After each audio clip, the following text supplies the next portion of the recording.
기도가 뭐냐 이렇게 물어보면 겨우 하나님 앞에 대화하고 하나님 앞에 우리의 생각을 표현하는 거 정도 얘기합니다. 맞는 얘기지만 아쉽지요.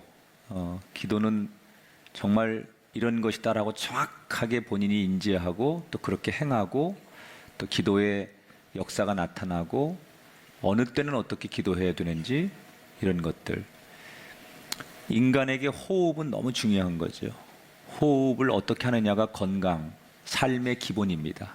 호흡이 끊어지면 죽는다고 하잖아요. 기독교는 기도의 종교고 기도는 그리스도인에게 영적인 호흡이라고 말합니다. 그러니까 너무 중요한 이 영적인 호흡을 우리는 아무렇지도 않게 생각하고 또 심지어 이 영적 호흡을 제대로 못하면서 살아가고 있는 우리들은 어찌 보면 참 가련한 그리스도인일지도 모르겠어요. 그래서 우리 교회만큼은, 우리 교인들만큼은 기도에 대해서 정말 정확하고 명확하게 이해하고 그리고 그 기도를 실천하도록 해야 되겠다. 그래서 오늘부터 기도라는 주제를 가지고 1년 넘게 갈 건데 철저하게 성경에서의 얘기만 할 겁니다. 신학적인 얘기 또는 뭐 일반 철학적인 얘기는 다 빼고 나는 성경에서 말하는 기도는 어떤 것이냐 이런 거를 가지고 1년을 달려보겠습니다. 여러분 화장실 다녀온 다음에 손 씻기 어떻게 하십니까? 잘하고 계시죠? 질병관리본부에서 실태조사를 했는데 화장실 다녀온 후 우리나라 국민들은 손 씻는 게 너무 중요하다. 이게 위생에 질병에 건강에 너무 중요하다는 걸 90% 정도가 인지하고 있다. 우리나라 국민들이. 그런데 실제로 실천하는 사람은 한 70% 정도가 손 씻기를 하는데 그것도 비누로 손을 씻는 사람은 30%밖에 되지 않고 또 그 중에 한 50%는 손 씻는 걸 5초 이내로 끝낸다. 이거는 문제가 있다는 거죠. 우리가 보통 우리 막내가 초등학교 2학년인데 손 씻는 거 보니까 학교에서 잘 배웠더라고요. 손을 씻고 비누칠을 해가지고 사이사이에 손톱에 엄지 이렇게 가지고 30초 이상 하라고 그랬대. 그래서 그대로 하는 걸 봤어. 그렇게 우리 다 배웠습니다. 그렇게 다 알고 있습니다. 그렇게 씻어야 된다는 거. 그런데 사람들이 귀찮다는 이유로 때로는 이게 너무 어릴 때 배운 거다 보니 크면서 자꾸 안 해버릇하니까 잊어버렸죠. 그래서 손 씻기를 안 합니다. 저는 우리 그리스도인들에게 기도가 이렇지 않을까 생각해요. 많은 분들이 기도가 너무 중요하다는 걸 다 알고 있습니다. 그런데 막상 많은 교인들에게 기도를 꾸준히 하고 있느냐 물어보면 그런 분이 별로 없습니다. 의외로 기도를 일상 속에서 늘 영적인 호흡처럼 하는 사람이 많지 않습니다. 왜 그럴까? 우선은 배운 적이 없는 거예요. 배워본 적이 없어요. 기도가 뭔지, 왜 기도해야 되는지, 어떻게 기도해야 되는지 배운 적이 없어요. 의외로 우리가 교회를 그렇게 오래 다녔는데 기도에 대해서 배운 적이 없어요, 여러분들. 아까도 말했지만 기도가 뭡니까? 그러면 겨우 한두 마디 정도 정의를 내리는 것 외에는 언제, 어떻게, 누구에게 어떤 방법으로 해야 되는지 의외로 몰라요. 배운 적이 없으니까 아예 실천을 못하거나 또 기도를 해도 이게 내가 잘하는 건지 맞는 건지 자신이 없는 거예요. 또 배운 분이 좀 있어요. 훈련을 좀 받고 기도라는 게 어떤 건지 아주 정말 이론을 잘 배우고 그것을 또 훈련한 분이 있긴 한데 그래서 한때는 배운 대로 기도 열심히 했었습니다. 그런데 언젠가부터 너무 힘들고 귀찮은 거예요. 그래서 안 하다 보니까 이제는 기도가 하려면 어색해지고 기도라는 걸 잊어버리고 사는 분이 의외로 많습니다. 근데 기도를 얼마나 하느냐, 어떻게 하느냐, 뭐 이런 거 다 떠나서 중요한 한 가지가 있습니다. 아주 중요한, 기도 얘기를 할 때 중요한 거. 기도는 반드시 해야 돼요. 반드시. 이게 선택사항이 아니에요. 기도는 내가 뭐 좀 열심히 하면 기도하는 거고, 뭐 좀 열심히 못하면 기도 안 해도 되는 거고, 또 내가 무슨 문제가 있으면 기도하는 거고, 문제 없을 땐 기도 안 해. 그런 문제가 아니에요. 기도는 반드시 해야 된다. 너무 중요한 문제. 바울이 뭐라고 그랬어요? 쉬지 말고 기도해라. 베드로는 너희는 정신을 차리고 기도해라. 아브라함, 모세, 다윗, 엘리야, 예수님, 이 성경에 나오는 거성들을 이야기할 때 기도를 빼놓고는 이분들을 이야기할 수가 없어요. 자, 그러면 오늘 첫 시간에 기도가 뭐냐? 왜 기도가 중요한 거냐? 왜 기도해야 되고 언제 어디서 어떻게 기도해야 되느냐? 자, 오늘 첫 번째 시간으로 사사기 6장 말씀에 나오는 기도원 이야기를 보면서 기도란 무엇이고 어떤 자세로 기도하는 건가? 이 두 가지의 이야기를 첫 걸음으로 내딛어 볼게요. 자, 우선 오늘 성경의 내용은 이런 겁니다. 역사 이야기죠. 이스라엘의 여호수아라는 아주 이스라엘의 그 걸출한 지도자가 있었죠. 모세의 뒤를 이어서 당대 최고의 이스라엘의 영웅이었던 지도자 여호수아가 죽은 다음에 바로 일어난 사건이에요. 오늘 성경은. 자, 여호수아와 함께 광야에서 40년을 헤매다가 가나안 땅에 들어가죠. 이스라엘 백성들이. 그리고 하나님의 은총 속에 그 가나안 땅에는 원래 원주민들이 살고 있었어요. 그 원주민들과 전쟁을 해서 그들을 물리치고 그 땅의 새로운 주인이 돼서 이제 가나안 땅에 이스라엘 백성들이 드디어 내 나라 내 땅을 가지고 정착하며 사는 거예요. 애굽에서 400년 종살이 할 때, 그리고 거기를 빠져나와서 광야 40년을 지날 때 그들은 나라 없이, 내 땅 없이 정말 서름을 많이 당했어요. 그런데 드디어 이제 하나님이 가나안 땅을 주셔서 그 땅의 새로운 주인이 되게 하셔서 그들이 번영했지요. 먹고 살만하고 집도 생기고 경제적으로 풍요로워졌어요. 그리고 여호수아가 죽었습니다. 그리고 시간이 계속 지나면서 이스라엘 백성들이 이제 먹고 살만하고 걱정거리가 없어지니까 하나님의 은총을 잊어버렸어요. 하나님 앞에 간절할 게 없는 거예요. 그러다 보니까 사람들이 우선은 편리하게 육신적인 걸 추구하는 거죠. 돈, 쾌락, 술, 그리고 우상. 우상이라는 게 여러분 지금 이 시대의 최고 우상은 돈 아닙니까? 돈? 돈이 우리에게 최고의 우상이에요. 그래서 성경이 그걸 만몬신이라고 하죠. 어떤 사람 정말 운동이 예배보다 더 소중한 사람은 그게 자기한테 우상이죠. 자식이라면 절대로 용납 못하는 사람은 그것도 우상이겠죠. 이스라엘 백성들이 살만하니까 하나님만 바라보고 하나님 앞에 그렇게 순진했던 사람들이 점점점 세상적이고 그리고 우상을 섬기기 시작했어요. 그런데 여러분, 이스라엘 역사를 쭉 우리가 공부하다 보면 공통의 공식이 하나 있어요. 그게 뭐냐면 이스라엘이 하나님의 은총을 잊어버리고 세속적으로 타락할 때 반드시 하나님은 신기하게도 그 주변의 당대의 최고의 강대국들, 바벨론, 애굽, 로마, 이런 최고의 강대국들에게 지배를 받게 해요. 항상. 그래서 깨닫게 하시죠. 그러니까 오늘의 이야기가 바로 그런 공식의 틀 안에서 벌어진 이야기예요. 이스라엘 백성들이 또다시 하나님의 은혜를 잊고 우상을 섬기고 타락하죠. 그러자 하나님께서 이스라엘 백성들에게 정신 차리라고 징계를 내리시는데, 그 당시 최고의 강대국이었던 미디안이라고 하는 족속을 들어서 이스라엘을 지배하게 하세요.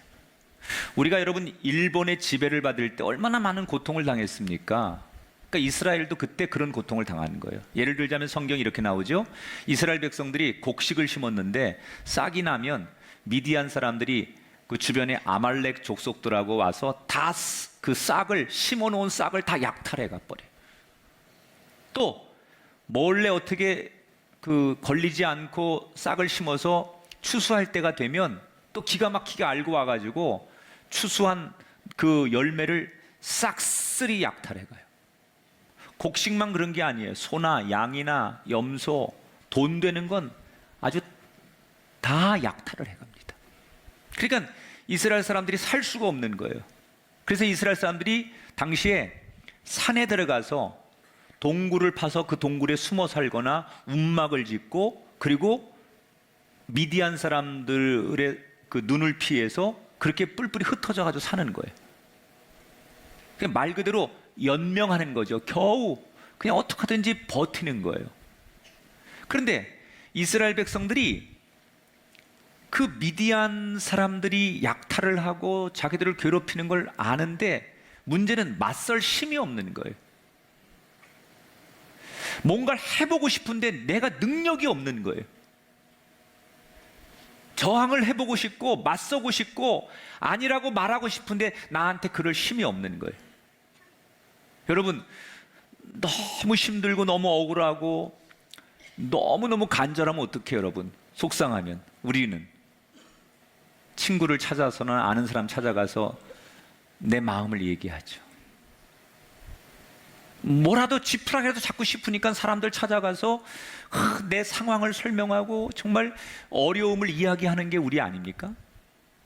그래도 안 되면 어떡해요? 점집이나 누군지 모르지만 아무 신이라도 아무 신에게 가서 비는 거예요. 이스라엘 백성들도 그랬어요. 너무 억울하고 너무 속상하고 뭐 할 일이 없으니까 일단 사람들이 말하는 아무 신에게나 가서, 특히 가나안에 살고 있었으니까 그 가나안의 원주민들이 믿던 토속 종교가 있어요.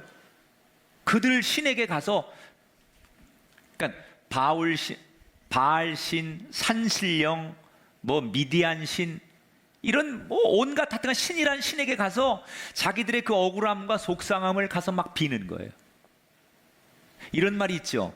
간절하면 통한다. 너무 간절하니까 어떤 신이든 간에 가서 제발 신이시여, 당신이 존재한다면 우리 좀 살려주십시오. 그리고 간절하게 빌었어요. 그렇게 빌었는데 그들의 삶이 나아졌을까? 자, 6절을 보세요. 6절 전반부 시작. 이스라엘이 궁핍함이 심한지라. 이스라엘이 궁핍함이 더 심해졌다는 거예요. 전혀 나아지지 않았다는 거예요. 정말 너무 간절해서 사람들에게도 호소해보고 신이라는 신 뭐 다 찾아다니면서 산신령 무슨 뭐 태양신 뭐 우상 가서 그냥 어떤 신에게라도 자기들의 억울함과 자기들의 소원을 빌었는데 나아지는 게 없는 거예요. 그러니까 이스라엘 백성들이 이제는 절망하고 지치고 할 게 없어요. 그리고 그들이 정말 벼랑 끝까지 가서 더 이상 아무것도 할 게 없을 때, 그때서야 비로소 이들이 뭘 하느냐. 6절 후반부 시작. 이에 이스라엘 자손이 여호와께 부르짖었더라. 따라합시다. 여호와께 부르짖었더라. 자, 그들이 어쨌든 간에 정말 맨 마지막 끝에 가서 한 게 뭐예요? 하나님께 나와서 부르짖기 시작했다. 하나님, 저희 좀 제발 살려주세요. 자, 요 장면이 이스라엘 백성들이 비로소 기도하기 시작한 거예요. 요게 기도예요. 자, 이렇게 이스라엘 백성들이 드디어 이제 하나님이라고 하나님을 부르는 그 순간부터 하나님이 이스라엘을 돕기 시작했어요. 하나님이 약속해 주셨어요. 그래, 내가 너희를 구원하리라. 이스라엘 백성들이 너무 기뻤어요. 기도하니까 하나님께서 즉각 내가 너희를 구원하리라 약속하셨어요. 그래서 언제 하나님이 어떻게 우리를 구원해 주실까 기다리는 거예요. 근데 하나님께서 어떻게 이스라엘 백성들을 구원하시냐, 오늘 성경에 보니까 이스라엘 백성들 중에 한 사람을 선택하죠, 지도자로. 그 사람이 바로 므낫세 지파의 기드온이라는 사람이에요. 기드온.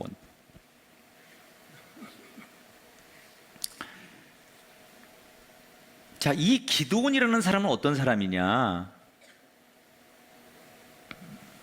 너무 평범한 사람이에요.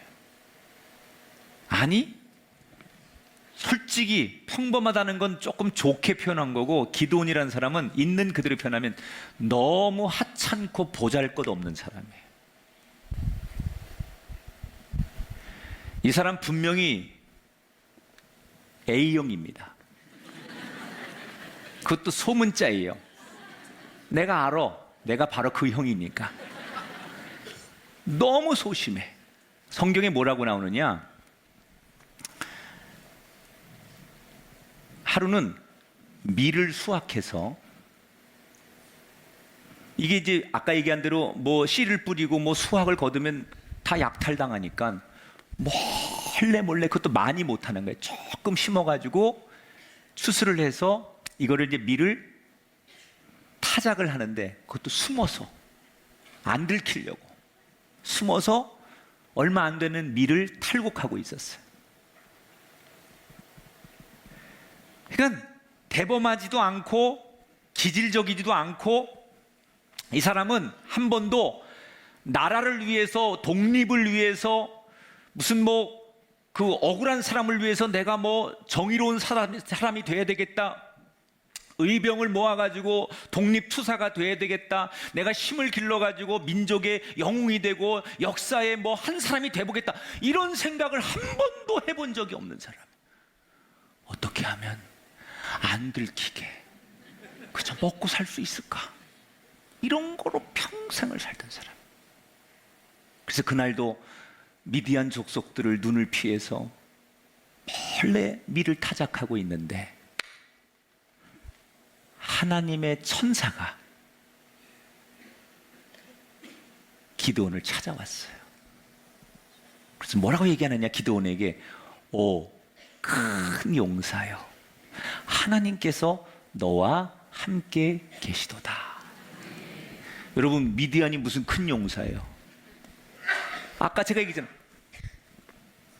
하찮고 보통 사람 중에도 더 밑에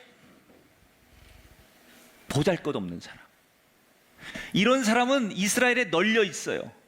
그런데 그런 사람 보통에도 못 끼는 아주 소심하고 남의 뭐 민족의 역사 이런 거 한 번도 의식이 없는 사람이에요. 그런데 하나님이 그 많은 사람 가운데 무슨 의병이나 독립적인 투사심이나 저항의식이 있는 그런 능력 있는 사람도 아니고 너무 보잘것없는 이런 기드온에게 나타나서 뭐라고요? 큰 용사래. 진짜 이 기드온이 큰 용사가 였기 때문에 큰 용사가 아니라, 이 뜻은 하나님 뭐라고 말하는 거냐면, 너는 앞으로 큰 용사가 될 거다, 지도자가 될 거다, 그런 얘기예요. 그럼 조건이 뭐예요? 하나님께서 너와 함께 계시도다. 여러분, 우리가 상식적으로라면 갑자기 어느 날 내가 일하는 일터에 대통령이 왔어요. 그러면 사람이 갑자기 이렇게 찾아온 그런 VIP를 향해서 우리가 옷을 이렇게 고쳐 입고 좀 공손해지는 게 상식 아닙니까? 하물며 하나님께서 오셨다면 더더욱 그래야 되는 거예요. 하나님이 왔어요. 지금 천사를 통해서 자기에게 온 거예요. 그러면 기드온이 정말 온맵시를 굳히고 정말 머리를 꿇고 벌벌 떨면서, 하나님 어떻게 저 같은 사람이 오셨습니까? 뭐 이래야 상식이죠. 그런데 기드온이 자기를 찾아온 하나님의 천사에게 어떤 태도를 보이나? 13절 볼까요? 같이 읽어봐요. 기드온이 그에게 대답하되, 오 나의 주여, 여호와께서 우리와 함께 계시면 어찌하여 이 모든 일이 우리에게 일어났나이까? 자, 뭐라고 얘기를 해요? 아니, 하나님이 정말 우리를 사랑하시고 우리를 지키셨다면 어떻게 우리가 이렇게 억울하고 이렇게 약탈당하고 이렇게 숨도 못 쉬고 살 수 있습니까? 하나님은 도대체 어디서 뭘 하셨습니까? 이제서 나타나서 뭐라고요?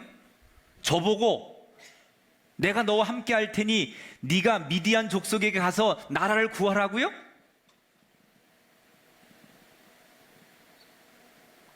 세상 말로 입이라고 다 말입니까?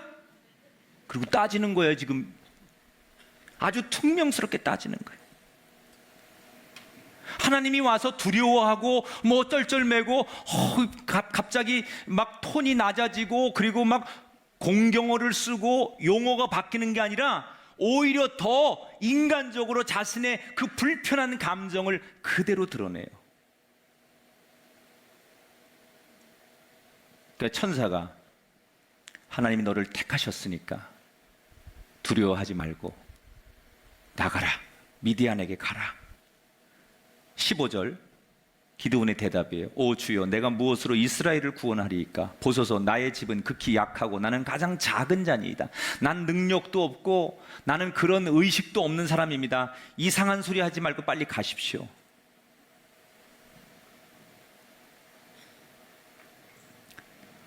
그러니까 지금 하나님의 보내신 천사와 기드온이 대답하는 이 이야기 속을 가만히 들여다보면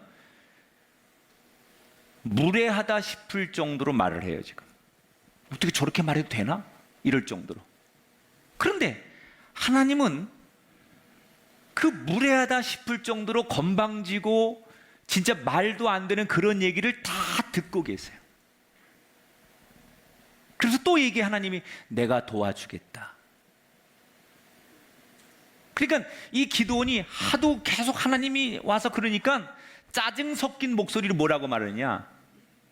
당신이 진짜 나를 도우실 거고 나와 함께 하실 거라고 한다면 여기 가만히 계십시오. 내가 제물을 제사에다 쓸 예물을 갖다 놓을 테니 이걸 당신이 어떻게 하는지 내가 한번 봅시다. 나를 받을 뿐인지 아닌지 보겠습니다. 그러면서 퉁명스럽게 가가지고 제사에 쓸 음식 예물을 갖다 놓습니다. 그러니까 성경에 보니까 하나님께서 불을 내리셔서 그 기드온이 갖다 놓은 음식을 다 불태우십니다. 성경에 불이 내렸다, 불이 임한다라는 얘기는 우리가 드린 예배와 우리가 드린 찬양과 예물과 우리의 기도에 하나님이 불을 내리신다는 것은 성경에 나오는 그것은 받으신다는 얘기예요. 하나님께서 응답하신다. 여러분, 오늘 여러분에게 불이 임하길 바랍니다. 그래서 기독교는 불의 종교죠. 성령도 불이고 하나님의 임재가 불이고, 그러니까 하나님의 임재, 성령이 임하면 가슴이 뜨거워지죠. 그 뜨거움으로 우리가 전도자가 되고 선교사가 되고 개척자가 되고 하나님을 위해 일하는 거예요. 그래서 그 하나님의 임재를 상징하는 게 불이에요. 구약부터 내려오는 게. 불이 임했다는 건 받는다는 거예요. 여러분, 불이 임했다는 건 불은 모든 것을 태웁니다. 갈멜산에 임했던 불처럼 모든 것을 태우죠. 장작과 그 물까지 태우는 게 불이에요. 나는 오늘 기드온에게 임했던 불이, 마가의 다락방에 임했던 불이 우리의 제단에 오늘 예배를 드리는 우리의 심령에 임하게 되길 주의 이름으로 축원합니다. 여러분, 불이 임하면 하나님이 나를 받으신다는 얘기예요. 불이 임하는 순간, 우리가 예배를 드리는 동안 하나님이 우리에게 불을 내리시는 순간 여러분 안에 있는 두려움이 떠나가고 가난이 떠나가고 질병이 떠나가고 여러분 연약함이 떠나가고 우리가 새로워지는 줄 믿습니다. 우리 안에 있는 태워져야 될 죄가 떠나가고 우리 안에 있는 미움이 떠나가고 우리 안에 있는 걱정과 근심과 염려와 저주가 떠나가는 것, 그것이 하나님의 불이 임하는 거예요. 그래서 예배는 항상 불이 임해야 돼요. 우리가 드리는 예배 속에 하나님의 불이 임하는 게 중요한 거지 우리가 어떻게 예배하느냐가 중요한 게 아니에요. 우리가 드리는 찬양과 우리가 드리는 예물 속에 하나님의 불이 임해야 받으시는 거고 우리의 모든 인간적 연약함이 태워지는 거예요. 이런 놀라운 일이 일어났어요. 그리고 며칠 지난 다음에 다시 하나님이 기드온을 찾아와서 이제 준비됐냐? 또 물으십니다. 근데 여전히 이 기드온이 마음에 하나님이 지금 놀라운 일을 다 보여주심에도 불구하고 마음속에 불편한 마음이 찌꺼기가 아직도 있는 거예요. 그래서 뭐라고 이 기도원이 얘기하냐, 성경에 보니까 하나님 진짜 저한테 왜 이러시는 거예요? 나 진짜 하나님이 이러시지 않아도 나 너무 사는 게 힘든 사람이에요. 나 진짜 지금까지 살면서 나 힘든 일이 너무 많은 사람이에요. 나 인생에 무거운 짐도 많고, 나 진짜 내가 가장으로서 내가 한 시대 살아가면서 나 하나님 말고도 지금 너무 힘든 일이 많은데 왜 하나님까지 와서 나를 이렇게 힘들게 하십니까? 그리고 짜증을 내요, 기도원이. 그러면서 뭐라고 얘기하느냐? 정 그러시면 당신이 진짜 나 같은 사람, 나같이 보잘것없는 사람에게 나타나셔서 나를 쓰시겠다고 자꾸 그러시는데, 그렇다면 내가 요구하는 거 한번 들어보십시오. 그러면서 이 기드온이 하나님 앞에 증표를 달라고 짜증 섞인 말투로 이렇게 요구를 하죠. 저기서 양들의 털 한 뭉치를 이만큼 가져와요. 그리고 그걸 타작마당에 딱 놓으면서 뭐라 그러냐, 당신이 진짜 나 같은 사람과 함께 하신다면 내가 여기서 요구하는 거 한번 내 얘기대로 해보십시오. 그러면서 내일 아침에 첫 이슬이 내려서, 첫 이슬이 내리는데, 이스라엘은 새벽에 이슬이 많이 내립니다. 그런데 이슬이 내리는데 모든 땅에는 이슬이 안 내리게 하시고 내가 갖다 놓은 이 양털만 이슬이 내리도록 축축하게 젖도록 한번 해보십시오. 진짜 당신이 나와 함께 할 거라면 내가 요구하는 대로 한번 해보십시오. 이 양털만 이슬이 먹고 다 모든 땅이 다 아주 뽀송뽀송하게 마르게 한번 해보십시오. 기드온이 이렇게 말한 건 안 될 거라고 생각한 거예요. 말이 안 되잖아요. 이런 허무맹랑한 요구를 들어주실 리가 없잖아요. 어긋장을 놓자는 거죠. 안 될 건 줄 알고 얘기한 거예요. 그런데 그 다음날 아침에 하나님께서 기드온의 말대로 양털만 물이 푹 젖어 있을 만큼 이슬이 먹고 모든 땅이 다 이슬 하나 내리지 않고 말라 있었어요. 그런데 기드온이 뭐라 하는지 알아요? 에이, 내일은 반대로 한번 해봐요.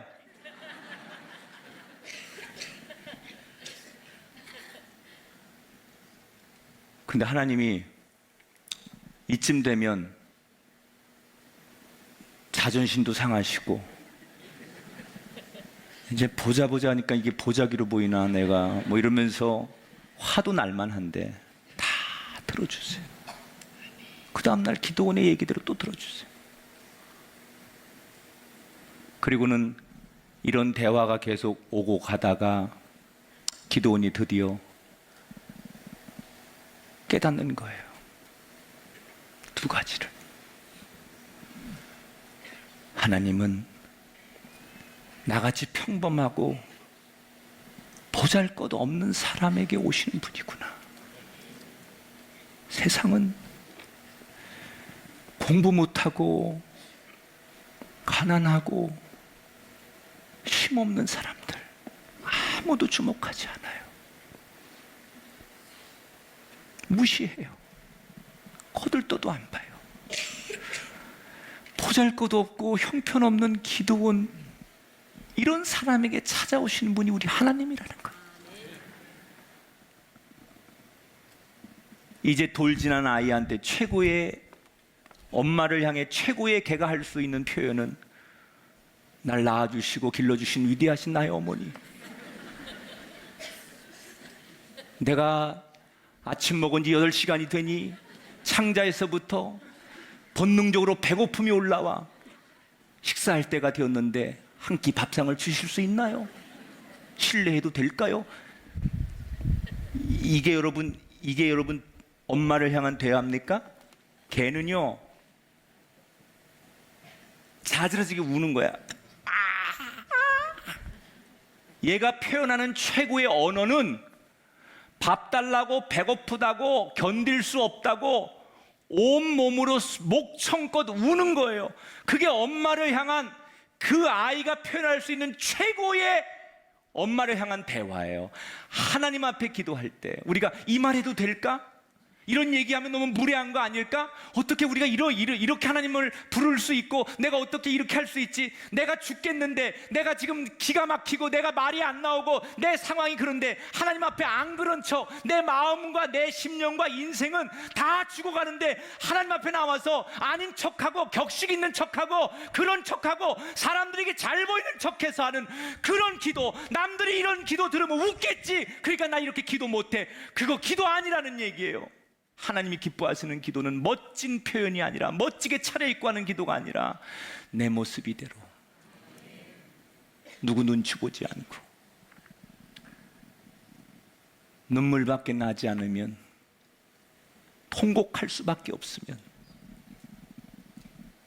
자식을 먼저 세상을 떠나보낸 엄마가, 아버지가 뭔 기도를 하나님 앞에 할 수 있어요? 그 부모가 하나님 앞에 나와서 구구절절히 우리가 대표 기도하듯 기도의 폼을 가지고 기도해야 그게 기도입니까? 아니에요. 그 부모는 하나님 앞에 나와서 하나님 어떡해요? 나 어떡해? 그리고 울고 통곡하는 그게 최고의 기도야. 내 모습 이대로. 여러분, 하나님 눈치도 보지 말고 사람 눈치도 보지 말고 그냥 내 마음을 남김없이 솔직하게 표현하세요. 그때 여러분의 빈 마음에 하나님 성령을 주실 줄 믿어요. 기도는 하나님께 하는 거예요. 간절하다고 정성이 있다고 기도가 아니라 하나님 부를 때 기도야. 그게 기도예요. 그리고 그 모습 그대로 아닌 척하지 말고, 강한 척하지 말고, 안 슬픈 척하지 말고, 거룩한 척, 사람들 앞에 괜찮은 사람이네, 믿음 좋은 사람이네, 그런 척하지 말고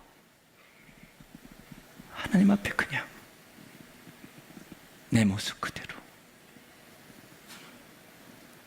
비는 게 기도가 아니라 하나님께 나와야 기도고, 멋지게 하는 게 아니라 솔직하게 하는 게 기도다. 오늘 기도의 첫걸음을 떼십시오. 하나님, 나 좀 살려주세요. 하나님, 나 숨 쉬고 싶어요. 너무 내가 이기적인데 하나님, 나 견딜 수가 없어요. 그게 기도예요. 그게 기도원의 기도예요. 하나님은 그런 소리까지 다 들으시는 분이에요. 기도의 첫 발을 내디디십시오.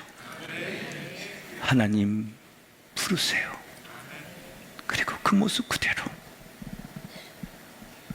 여러분 입을 열어 표현할 때 채워지는 응답이 여러분에게 임할 줄 믿습니다.